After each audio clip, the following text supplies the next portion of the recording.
Prior to that, he was a senior managing director of Putnam Investments and president and COO of Dean Whittier's Intercapital Division.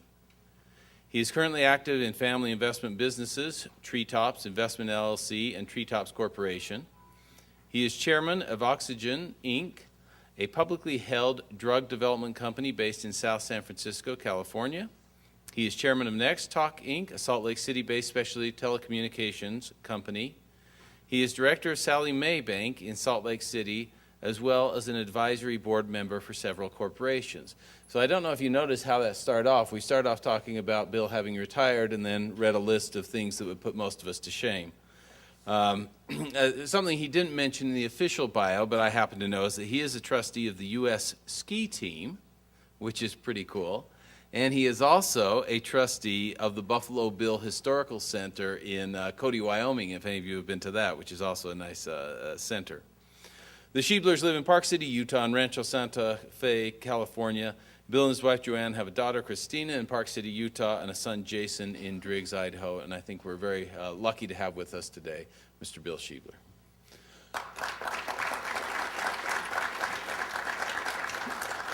We should probably make a quick acknowledgement that President Holland has also joined us, in case some of you didn't recognize who just came down the stairs.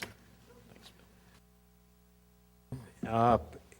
You hear me with my little lavalier? I'm going to speak from the podium first because I'm a 21st century guy. I've got my iPad here with my notes on it, and we'll go at it. I've just got to put my code in here to get in. But congratulations to you folks, President Holland and the Dean. I've gone through some looking at you, both on the web and in Google, but also thanks to a tour that I got over the last half an hour, and the growth of this institution is astounding. I happen to think that schools like this, I went to a school like this, schools like this are, I hope I don't insult anybody, more important than Harvard or Yale or any of the Ivy League schools, because there's only so much content that comes out of those schools, and there's so much more that comes out of schools like this directly into our economy. And the other thing I want to do is congratulate each and every one of you who are in the room today, because you're doing something that's very, very important. It's very important to you. I think you realize that by being here, because it's very, very clear. Even in a terrible economy like we have now, there was something in the New York Times or the Journal last week showing the unemployment rates for new college graduates, which I know you're going to hear all kinds of doom and gloom about, but the reality is they're much higher than they are for anybody else that goes out looking for work. And existing college graduates have much higher employment rates, and that doesn't even get to the fact of where the income levels are. So you're doing something very selfish, which I approve of heartily, because I think selfishness is something important. It's a good driver. But you're also doing something for the community, because the community is much better off having productive people in it who are able to go out and help the economy grow. And I'll get to that later, but it's the growth in the economy that is the most important thing that we're facing right now when it comes to economics. I just want to ask you a couple of quick questions off the top of your heads. And what I'm going to talk about today is going to be relatively brief. I want to talk for about half the time I've got allocated, and then I want to talk to you. I want you to ask me questions, fire away about anything and everything, and I want to hear some of your thoughts. But what I want to talk to you about is something called recency bias, which is a term that comes from psychology, but it's an important thing to note because each of us have that malady. It's something that's built into the DNA of the human psyche, and it's an important thing to recognize. Don't worry about having it. As I said, I've got it, you've got it, your families have it, your friends have it, your enemies have it, but you've got to recognize that you've got it, and you've got to be able to deal with it. I want to talk a little bit about change. As I'm sure you by now realize, change is the only constant that somebody like me can talk to you about, or somebody like your professors or the president of the university. The only thing I can guarantee you is that things are going to change. Can't guarantee anything else because I don't know the future, you don't know the future. Let me give you a little example. I graduated from a university in New Jersey. It was then a college, a state college, but it's now a state university in New Jersey, in 1965. It was a school much like this, a real access school for people. I was dyslexic, so I had a very, very hard time in elementary school and an even harder time in college, and I was not recommended for college work. This isn't a confessional, it's just a fact. For some strange reason, I've always been pretty good at picking myself off the ground and going after things. But the reality, that was my reality, and I was very lucky that I had a school that would take me in. Wound up going through on scholarship once I got in, but it was very, very fortunate to be. But I want to give you a little context of what the world I was in. I graduated in 1965. Now that is ancient history. If I were sitting in your chairs, I'd say, God, this guy is old. What does he know? And I am old. But the reality is that the context I was in then in 1965, my recent bias at that time, the context was pretty ugly in a lot of ways. We had had a president who had been assassinated, which was the first president to be assassinated in the country really since Lincoln. So it was a disaster. I mean, it was an emotional disaster for the country, whether you like JFK or not. It was still something that just shook the foundation of the country. We were becoming more and more involved in a place called Vietnam in a bigger and bigger way, and that began to control the activities of people who were in their late teens and early 20s to a great extent because you had the draft hanging over you. And some of us, I wound up spending time in the Army, but some people didn't. Some people went to Canada. Some people found other ways to get deferments. It was a deferment game. A lot of people did that. I wound up taking a fellowship at the University of Minnesota, and no small part of my reason for taking that graduate school fellowship was because I'd get another year of deferment so I could think of what I was going to do about my Army obligation. And there was another event that occurred during that same period of time. It was while Kennedy was still alive. And it was something you read about now in history, but as somebody that was part of it, it was a pretty harrowing event. It was the Cuban Missile Crisis. And every young male in the country, because you had basically a male-only military service for all practical purposes, every young male thought about one of two things. Either, and we were in the New York metropolitan area, either where we are right now is going to have a nuclear holocaust, and all you had to do was look at what had happened in Japan to see what that was like for people, or you were going to be off to war with that wonderful, terrible threat, the Russians. And we lived under threat from the Russians. We were taught about it. We were propagandized into it. We ducked underneath. It's funny now when I think about it. You'd have to have air raid drills where you duck underneath your school desk. A lot of good that would have done you when the roof came in. But that's the world, the context of the world that I came out of. And the economy had been bad. John Kennedy, I told some people this morning, ran on a platform of stronger national defense. He ran against the record of a 5-star military hero, Dwight Eisenhower. And he ran on an improved economy. He wanted to grow the economy. Eisenhower had had 3 recessions in 8 years in office. Now, you got to work hard to do that. Those of you who are dyed-in-the-wool Republicans won't like hearing me say that, but in full disclosure, I'll tell you I'm a registered independent. I won't give my soul to either political party because I think you have to vote the program and the person, not the party, quite simply. But Kennedy ran on the missile gap, a term of art that his campaign invented. But he also ran on lower taxes. You heard me right, but go back in the history books and read the headlines of the Times. He felt that we needed tax cuts.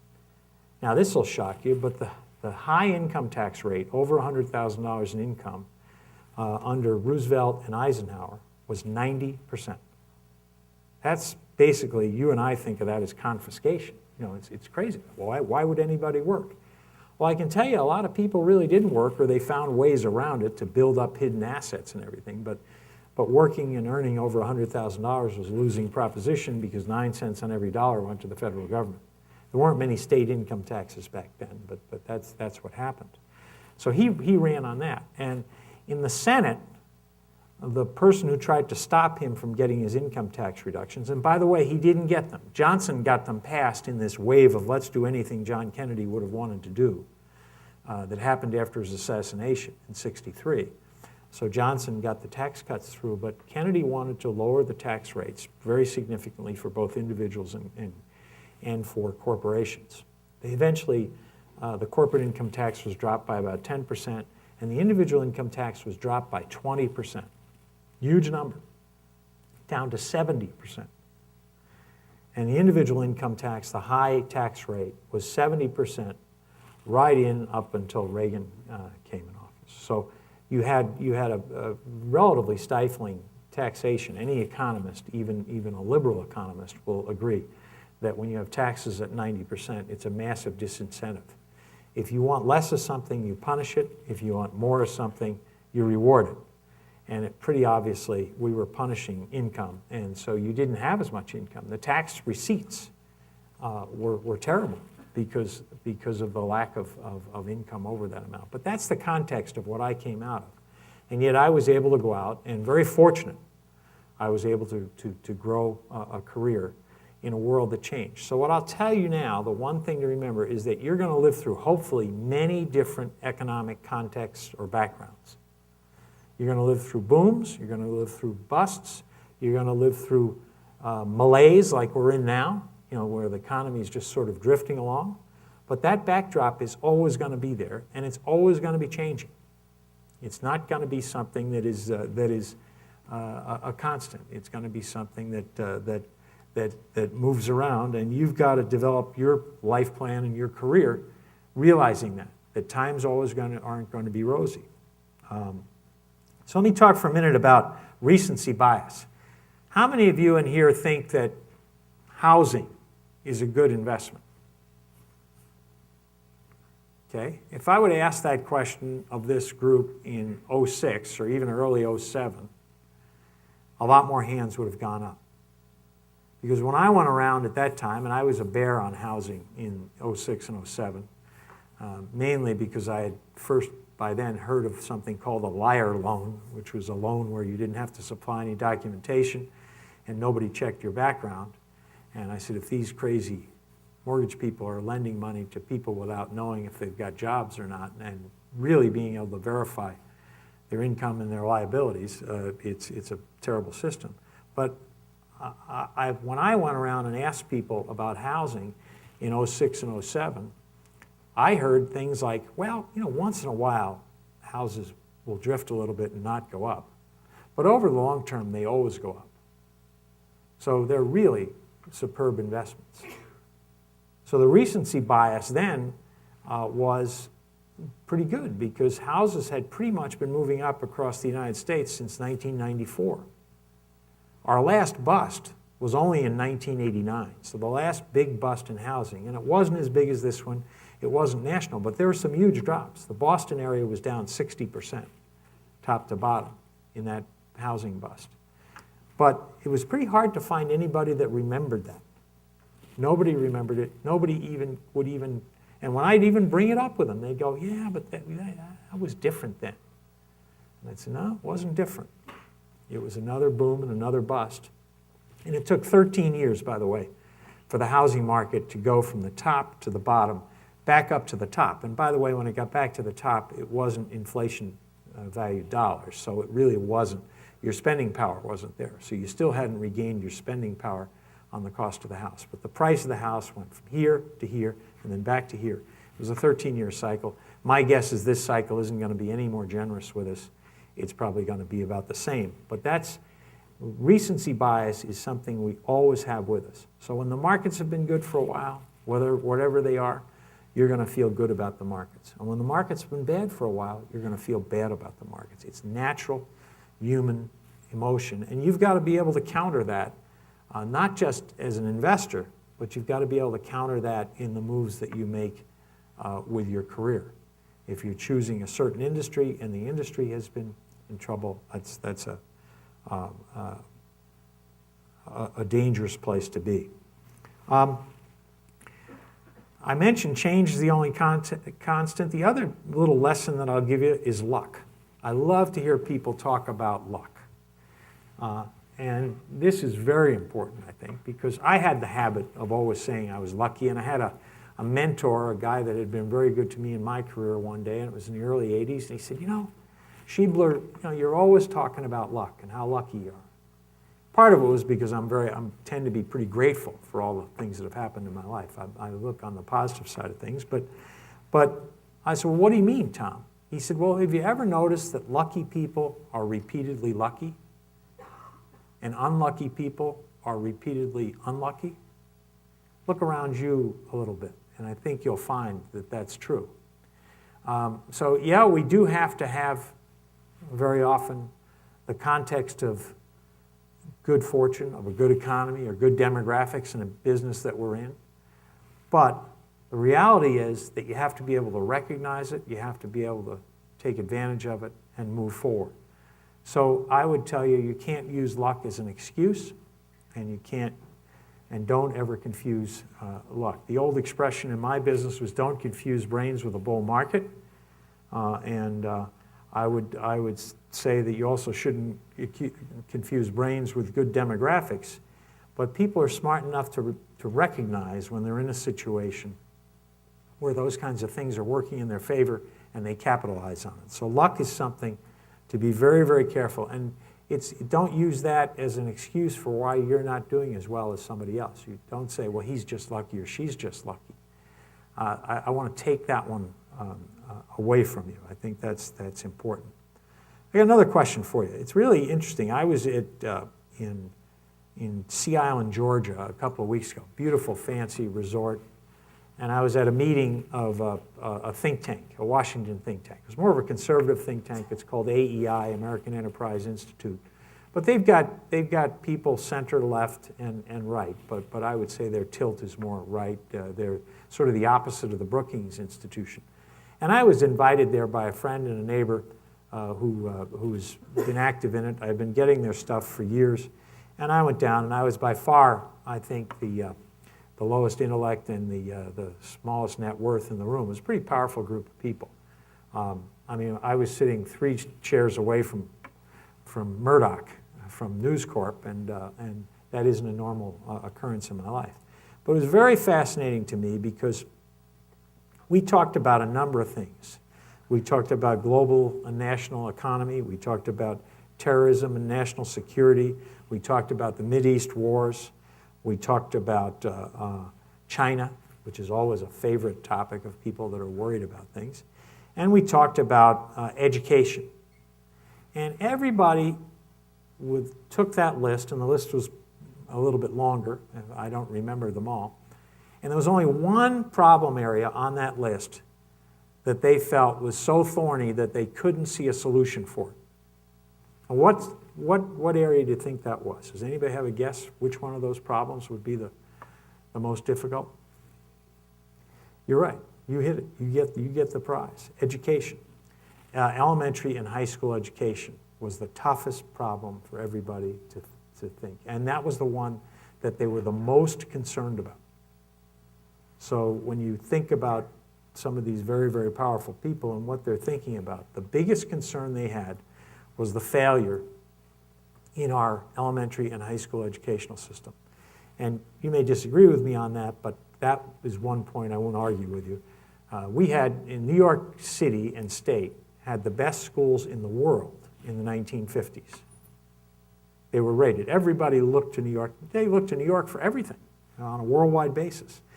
The insurance industry was the best, and its governance was the best. And New York was the paragon of a lot of things, of regulation, and certainly of education. They had something called the New York State Board of Regents, which delivered tests in sealed boxes twice a year to schools, and every kid had to be tested in every subject. And the teachers had to teach to a very heavily controlled syllabus.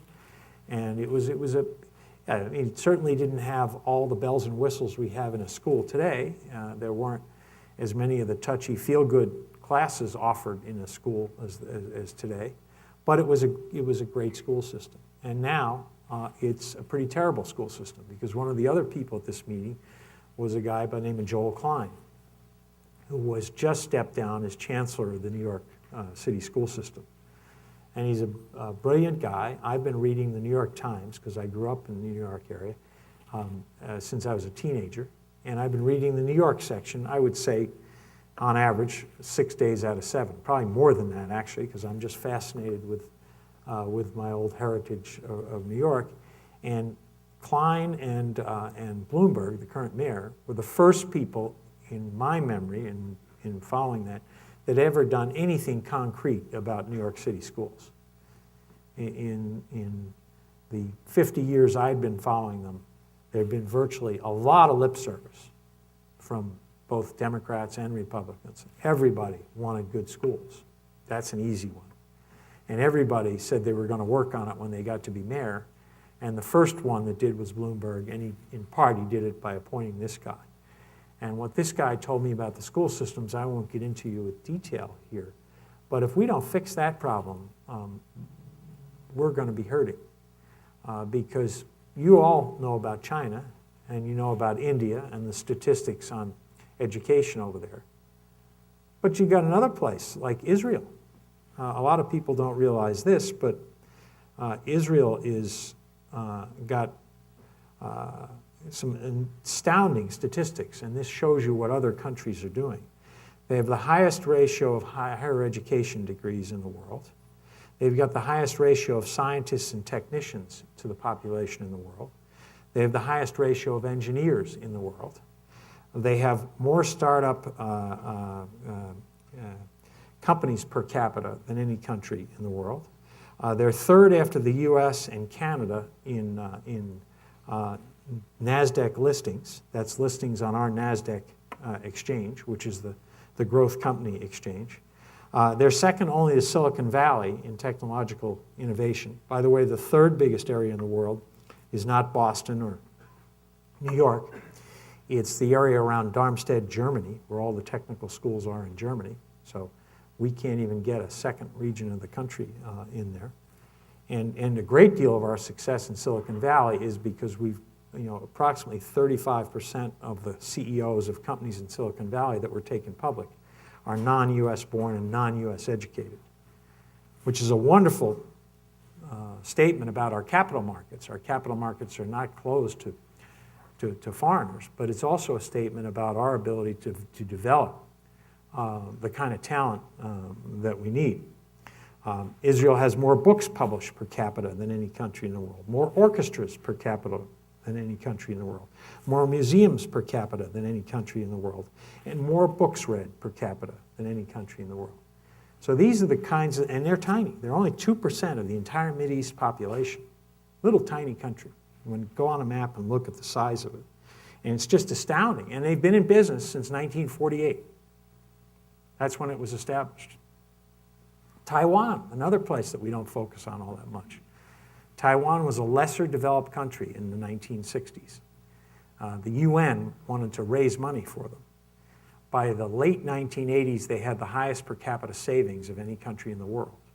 Korea is just, if you go to Korea, I've been to Korea on business a number of times. Seoul is just, not where I want to live, but I can tell you it's astounding what's going on in Korea. And Korea was another country that was financially on its back in the 70s and early 80s. And all this, an awful lot of what they've accomplished in these countries has been because they've really dug deep and educated their population. They've got an enormous number of people with skills. And if you have school systems that are being taught by a guild system, people that are guaranteed their jobs for life and who get their raises by staying another year, that's how you make more money in our educational system. It's like a medieval guild system. And that would be okay if the whole world had them. You could say our guild system is the best guild system in the world. But that's not true. In many of these countries, elementary school and high school is a 5.5-day week. The classroom day is 8+ hours versus in New York school system, officially it's 6 hours and 15 minutes. That's the maximum any kid is going to get taught in that school system. And we run on an 8.5-month calendar in the US, and they run on an 11-month calendar in other countries around the world. Input means something. There's no doubt about it. I don't care what anybody says. I'll defy any educator to tell me that if I give you more classroom time with better teachers, that you're not better off than the person with way less classroom time with teachers who are not necessarily motivated. Now, there's a lot of people who are great teachers, and it's sad. I always felt bad for people in the profession because, how would you like to really be good at something and the people around you are getting the same incentives as you are, and there's no differentiation whatsoever in what you're getting in return for the job.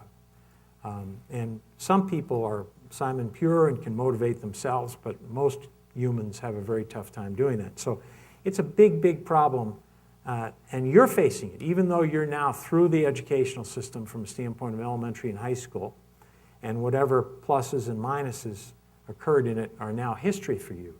But the world you're going into is going to very, very much be affected by that. And capital today in the world is very fungible. It's like water. When I grew up until the 1970s, there was something, some of you remember this, the passbook savings rate. The then regulator of savings banks in the United States would announce the rate every once in a while. Well, it's going up to 5 1/4, or it's going down to 5, or going down to 4 3/4. And this went along in a merry way until the late 70s, when we had another terrible economic crisis, and something called the money market fund came along and began, the total disregard of passbook savings. It basically made the old savings bank defunct in the United States.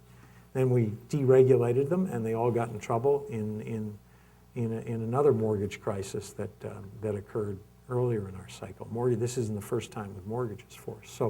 So you've had an amazing revolution, but the reality is that interest rates can only for so long be set in Washington. Sooner or later, the markets catch up with them, and they begin to rule. And that's the world that you're in today. It's a very, very different world. I think it's a better world because it's got much more truth in it. But it also means that we're headed for some pretty difficult times, in my opinion, because we're bound to have inflation. There's an article, I guess, today with the CEO of Walmart talking about it. But I think you'd have to be blind right now not to look at history and see that the way governments get themselves out of problems like we have right now, and by the way, it's going to be inflation throughout the Western world, not just in the US, but it'll be all throughout Europe. Any of the countries that are in a deep hole will have it.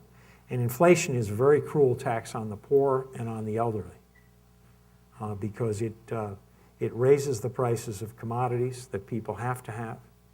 And it really hurts people on fixed income because if you retire on a set pension, that pension gets dramatically devalued. I don't care how good they are at doing catch-ups with you.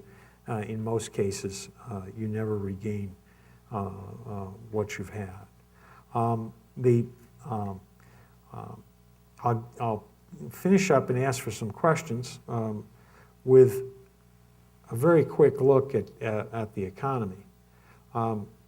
Quite simply right now, and I think you realize this by watching television, it's not the economy right now, it's the spending.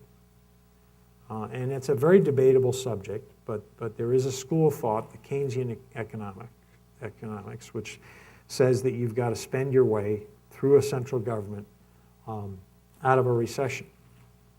The problem with it is that government-guided spending, particularly when it's aimed at certain industries, usually doesn't work. That's the old communist system, which doesn't work. By the way, if you want to look at a poor country today, those Russians that I was so afraid of, Russian males in their 30s have a life expectancy less than males in Haiti of the same age. You are looking at we read about the Russian billionaires who are buying $100 million houses in Silicon Valley. There was one that was in the Journal today. But the real reality for Russians is that the downfall of the empire has been a disaster. They're below 100 million in population. To put that in a little bit of context, Germany has about 80 million people. So it won't be very long before they have a smaller population in Germany. And Germany doesn't really have much population growth. But Germany will stay the same or be slightly lower, and the Russians are in a nosedive. Most of it's alcohol. It's a terrible killer of young men when it gets out of control. They die from, obviously, early onset diseases, but also lots of accidents and lots of violence. So that kind of thing is part of the kind. It's something for us to worry about. But as we look out at, when we get back to the U.S., we're in a very, very modest recovery. It's kind of a malaise. With a downfall like we had in this last deep, deep recession, it was the deepest one that I can remember and the quickest one, you normally have your first year of positive GNP, and if you look at the records, it'll show this. You're usually up at least 5%. This one should have been 6%, maybe even 7%. You get a boomerang effect in your GNP. We have not had that. We went through that year at a little bit over 2%. That's what really is killing employment right now, was you didn't have that.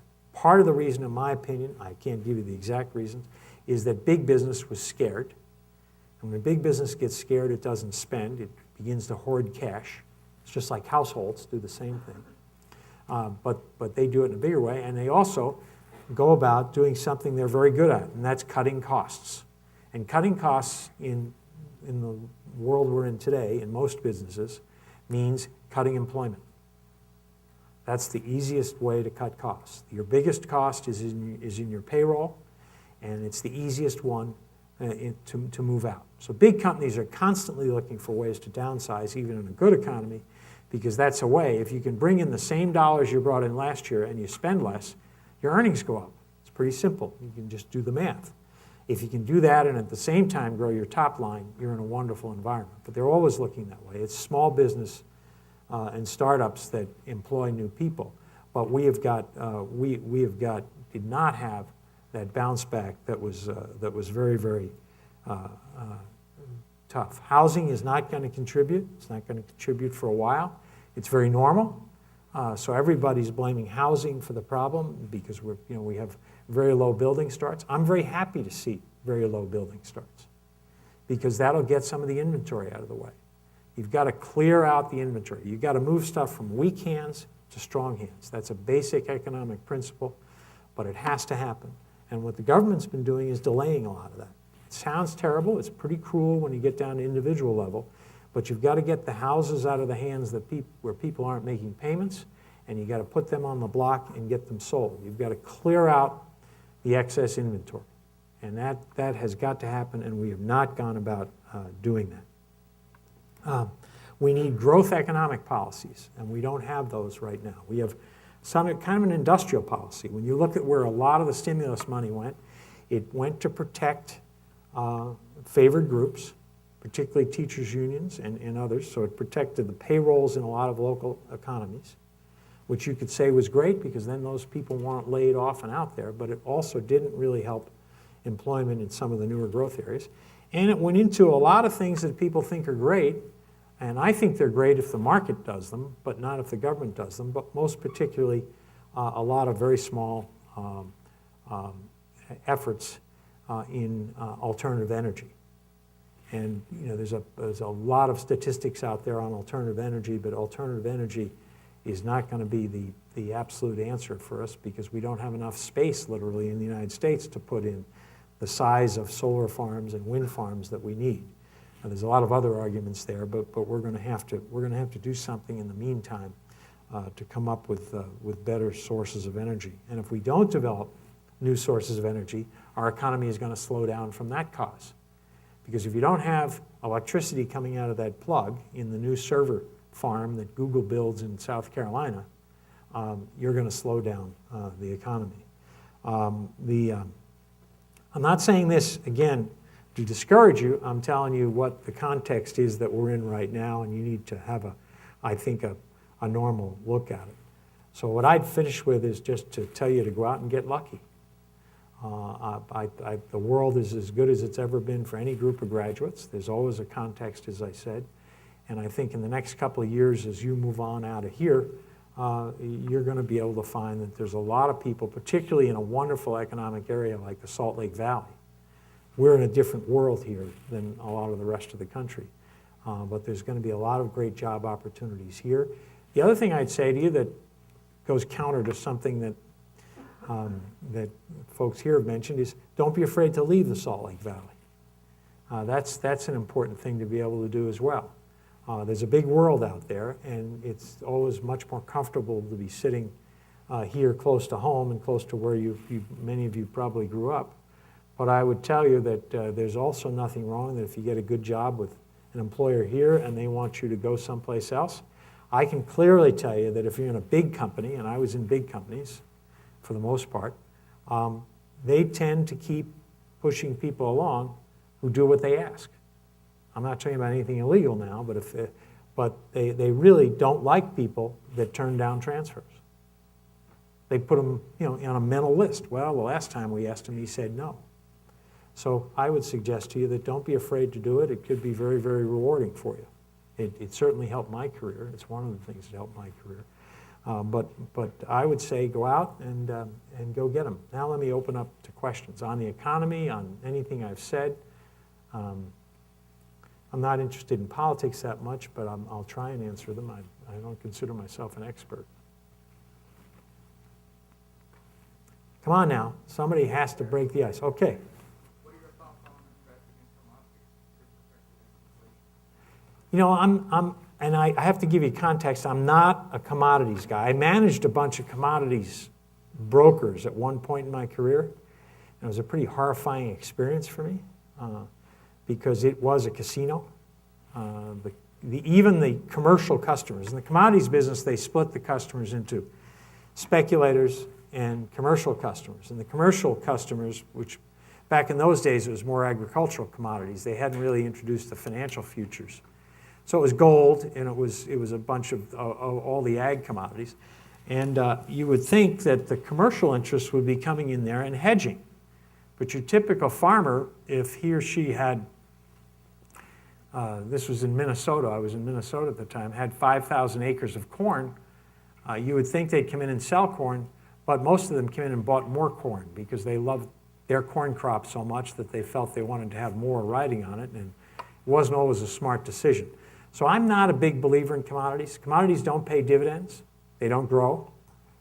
They don't produce earnings. So if you like gold, I would steer you to Chevron. That's what I use instead of gold. Chevron pays a very handsome dividend, and by Chevron, I mean any really good, big, solid energy company right now. And if gold's going to go up, Chevron's going to go up because to a great degree, oil is controlled by the value of the euro as well as the dollar, and it's controlled by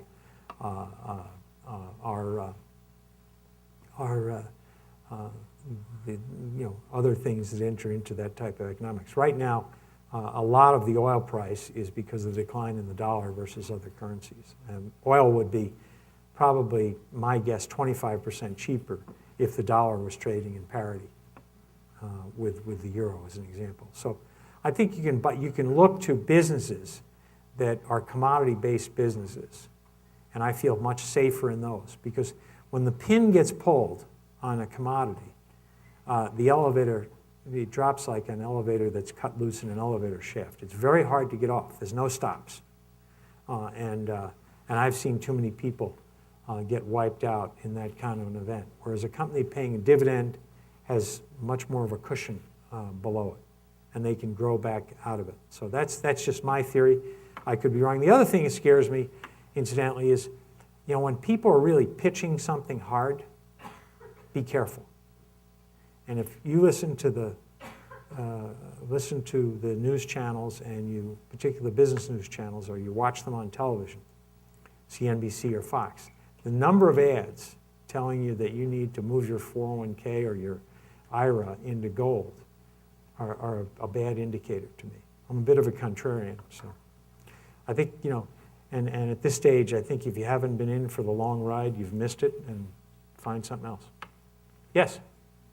As college students on pretty meager incomes right now, what do you recommend pending inflation that we're going to see? You know, you're actually other than the fact that hard assets will be good to have. By the way, this will be a big help to housing, because housing benefits.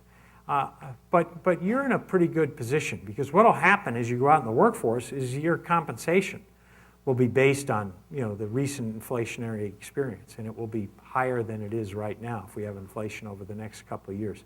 So unless you're sitting on assets or fixed income, I would say I wouldn't lose sleep over it. It's going to be part of the context you go in. You got a lot of other things that are worth worrying about more than that. Now, if you own bonds, I'd be fearful of them. I mean, I wouldn't own any bonds with long maturities at all. I haven't owned any for years. You really want to, it's a difficult environment to say that in, because we're not getting paid anything for cash. You put cash in a bank, they don't pay you very much, and you don't get very much in a money market fund or anyplace else. But there's a lesson there, and I would say, don't take the risk on any kind of high yield that people are selling you. It's liable to be, first of all, it has more basic risk in it, because it's paying way over what the market's paying on less risky things, and risk is really there. When somebody's telling you something is too good to be true, it usually is. So I would warn you away from that, and I would stay away from the longer out you go in duration on a bond, the higher the yield usually is. And I would stay away from going out, anything more than 3 years right now, because I think it could boomerang on you. There was some more hands up? Okay, you go first, and then we'll come back up to you. All right. What are your feelings on kind of the anti-union movement right now? Are unions good for companies? Are they bad for them? Somewhere in the middle? The anti-union movement right now, the best I can read it, and I'm not a student of it, seems to be much more centered in government employees' unions. That's the big place. And by the way, the U.S. has had a dramatic decline in union membership, but it's even more dramatic if you take public employees out of the equation. It becomes a much more difficult proposition. And so I think you have to come at it from that point, that it's a government employee phenomenon. And the biggest pressure right now is in state governments, which have gotten way out ahead of themselves in their compensation plans and in their retirement plans. I mean, these are, when you look at the retirement plans, and by the way, many of them signed and put into action by Republican governors. The biggest offender in the country to me was Pataki when he was governor of New York. The big problems in New Jersey come from Christy Whitman, who's an old acquaintance of mine, and I know her pretty well. But she signed deals that were horrific. So this is not, again, Republican or Democrat or left or right or any of that kind of stuff. It's very easy when you're a governor to not have a confrontation with a big union and not shut down railroads or not shut down schools or something like that. And you're not going to have any of the economic effect from it if what you're giving away is mostly in pensions. That's 2 or 3 governors from now before it hits. And it's pretty sloppy behavior. So I think that the confrontation that's going on now is probably healthy. The rhetoric is terrible on both sides. But the reality is, in most of these cases, if you look carefully at what the giveback is, I was just listening this morning to one of the states. I'm trying to remember whether it was, I think it was Michigan. And what they're asking people to do is to pay 15% of their health care premiums. I have a hard time getting a lot of sympathy for people that are being asked to pay 15% of their health care premiums, where you're going to go out into a world where you're probably going to pay at least half. And part of the reason our health care system is sick is because most of us, too many of us, had no pain in the system. Pricing didn't mean anything. When's the last time any of you were in a doctor's office and knew the cost of anything that happen to you there or in a hospital? Nobody pays any attention to it. They pay their copay and they move on. There's no touch of reality to it. So it's another spot that's interesting. And right now we're being hammered by the cost of a lot of the retirement plans because state governments see what's coming at them right now, which is a huge crisis where the cost of funding retirees is going to be more than funding the entire cost of the current workforce. Something, by the way, at your age you ought to be really worried about is that all these geezers that are out there going to be asking you to, to float them in high-quality surroundings. I think that high pensions have hurt savings rates because if you know you're going to get a huge pension, you don't save as much. So there's a whole bunch of implications. Let me touch on healthcare for a minute. I should have done that in here. I was on the Presidential Commission on Medicaid, which Bush number 2, George W. Bush had. And like most presidential commissions, it was meaningless. I had looked at the history of presidential commissions when I took the appointment, and none of them have ever had anything more than sometimes a short moment of glory, like the 9/11 Commission. Remember that? All the publicity on that? What's happened because of the 9/11 Commission? Nada, nothing. So presidential commissions are usually done to make it look like the president's concerned about something. I'm hoping it isn't true about the Simpson-Bowles Commission that's out there looking at entitlements and looking at government deficits, but I'm afraid it very well could be. That's going to get swept under the rug and disregarded. They had a lot of great publicity, but I don't see any action. But the Medicaid Commission gave me, for the first time in my life, a really up-close view at our healthcare system. And when I was in business, and you should remember this, when you get a new assignment in a business or you're in a new company, I always look for low-hanging fruit. What's the easiest thing for me to get done the most quickly? And that's how my list would be. Go from the very, very easiest to the little bit more difficult and save the thorny stuff for later. Because the low-hanging fruit is going to get you fairly immediate results. And instant gratification is always more fun than deferred gratification. So I would suggest to you that was it. But in looking at the recent health care bill, I think we needed health care reform. I still think we need health care reform. The problem is we didn't get it in that big bill that we just had, that very confusing thousands of pages of legislation. We got more costs because we added a whole bunch of new things. By the way, my favorite one is the state of Connecticut, which mandates that insurance companies pay for hair transplants. Now, fortunately, I'm I'm an old guy, but at least I've still got plenty of hair. But I really would feel lousy living in Connecticut, writing a little bit more check for my insurance to pay for some guy's hair transplants. Pardon me. But I would tell you that our healthcare system is beyond broke. Think about this for a minute. If any of you own a car that's less than 10 years old, you take that car back into the dealership and they can pull up on a screen all of the authorized repairs that have been done on it. They can also get any accident that you've had because your insurance company, and that you got paid for insurance on. So in other words, there's a medical history on your car, all automated, all available all across the United States. And there isn't one on you. I mean, that's astounding. Here you got this big, complex business, and you don't have an information system that underlies it. You've got one at the VA, and the Mayo Clinic's got a wonderful one. Utah actually is the only state in the union with automated medical records. Imagine a business where you had 49 competitors, and you had something for 15 years, and not one of them did it. That's government for you. It's pretty astounding to me.